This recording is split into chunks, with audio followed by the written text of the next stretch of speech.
Hey, what's up, YouTube? Good afternoon, good morning, whatever chance, whatever time you're getting an opportunity to see this video. This is Max coming at you with my week 17 update, and we'll start with the all-important numbers. My highest recorded weight was 351 pounds.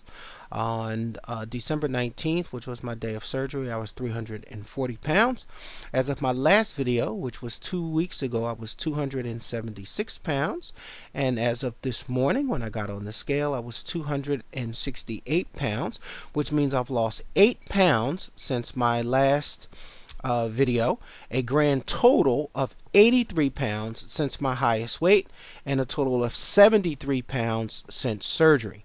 And when I do the math, that is averaging out to be 4.2 pounds a week, and it looks like it's kind of slow and steady, but I mean 4 pounds a week that's leaving and not coming back is pretty significant. So again, looks like I'm back on the wagon of losing weight again, and that little stall there, and I'm not sure if it was a complete stall, but it was definitely slow in the lost month of March, but looks like April things are picking back up.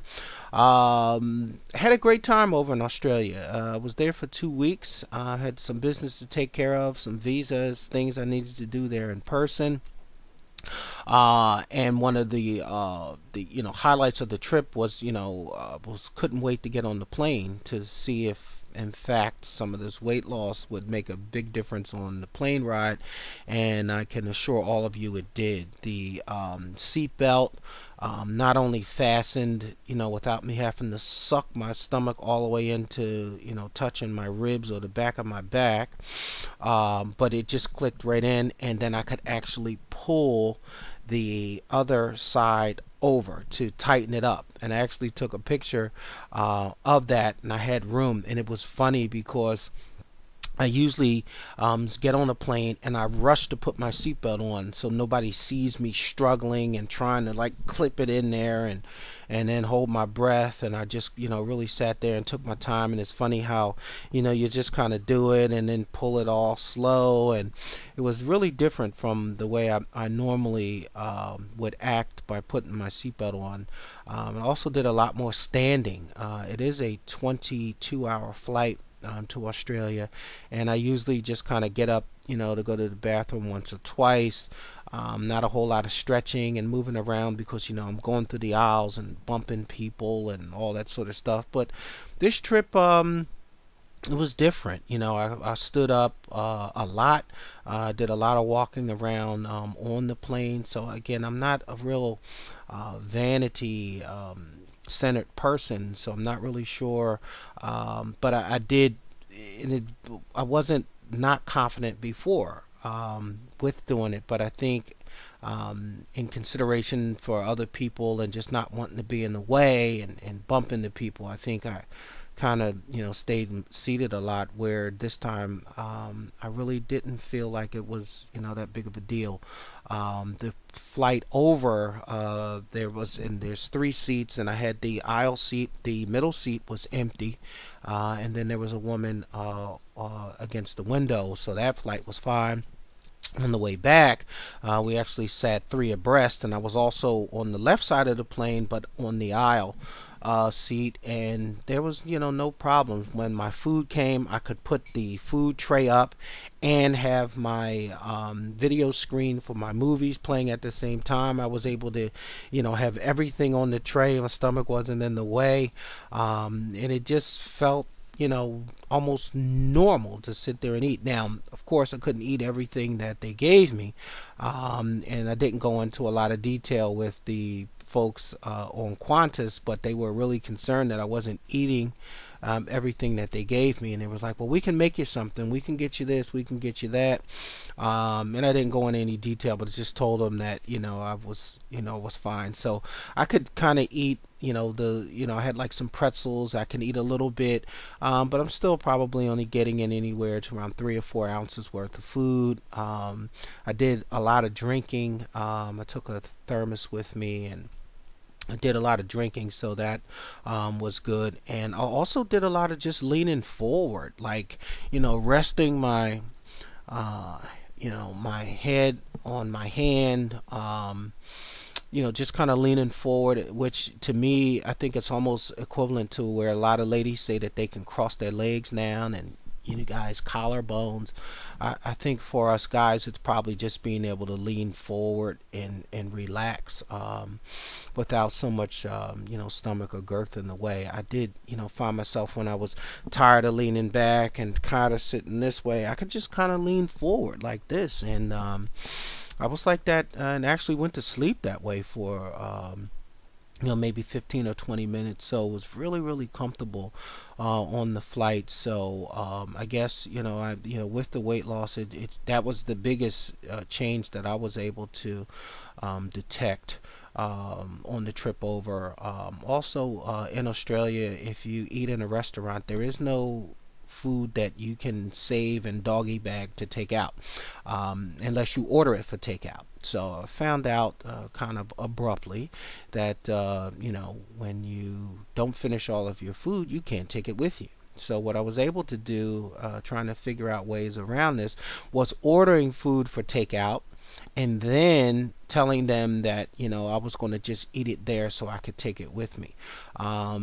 Their portions in Australia are very, very, or much smaller than they are here in the United States. So I didn't have a huge problem with leftover food, and I could order an appetizer and soup, and it was just enough. Here, an appetizer is huge. The soup comes in a big bowl, so I didn't have any problems eating out there on the road. It was pretty good. It was nothing that was too far out of the ordinary.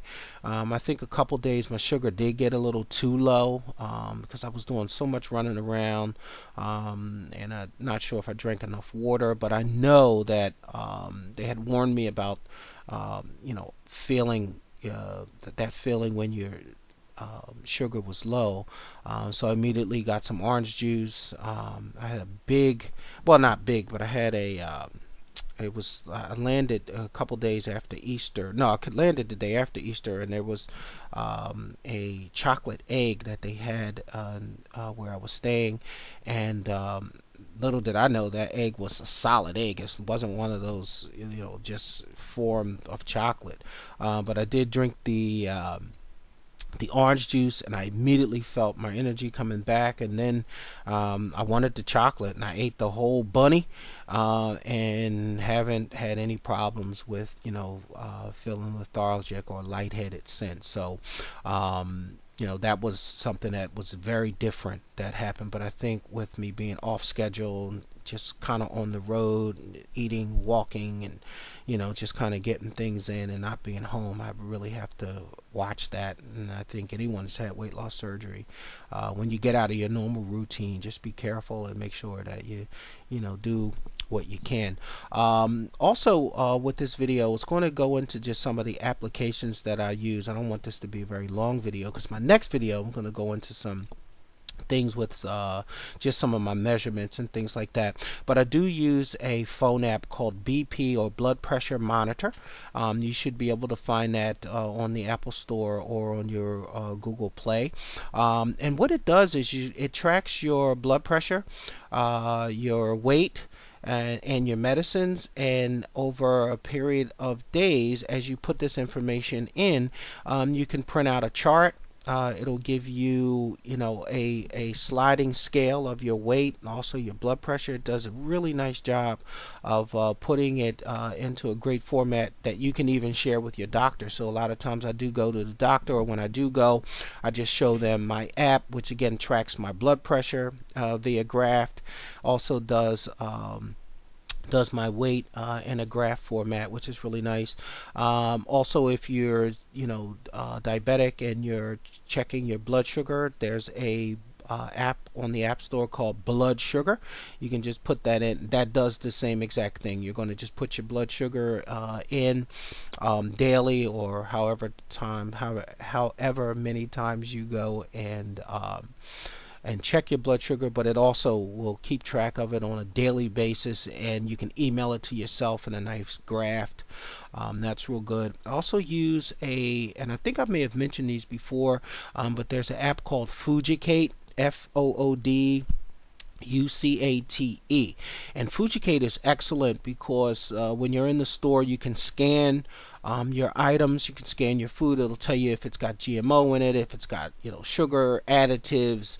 It really is a helpful app, especially like when you're looking at yogurts and things that you want to buy. It really does help you make a better healthy choice on some foods. And then once you kind of know what you can buy, you just swing in. But it's really fun to use, and it's fun to see. The ratings are A, B, C, D, and E.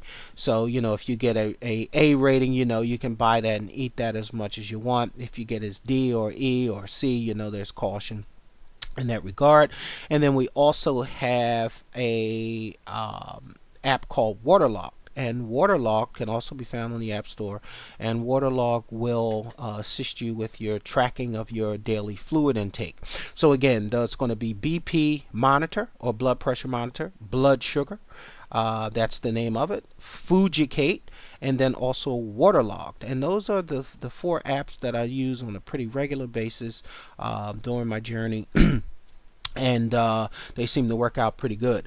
I wanted to take another opportunity to thank all of the new subs that I've gotten. I appreciate all of you guys leaving comments and wishing me well on my trip. My next video, which will be probably toward the end of this week or next week, I'm gonna do a huge shout out video. So hopefully everybody will watch that, because if you're not watching videos of some of these people that I'm going to shout out, you need to. And I'm going to go through the long list. Not going to be 4 or 5. It's going to be a long list of videos of people that I watch. So hopefully you guys will stand by and kind of wait for that. So again, I don't want to make this video too long, but I appreciate everyone's comments. I appreciate all the new subs. And again, I do try to comment on all of you guys' videos. So if I did miss some, kind of getting things caught up, I was able to stay up on most of the videos while I was in Australia. But since I've been home, and again, I'm not working now, I do have a lot more time on my hands. So again, everyone have a really great week. Thanks again for all of the shout outs that you guys have given me, and big ups to everyone that's had surgery within the last 2 weeks. I hope all is going well, and I'll look to talk to you all and see you soon.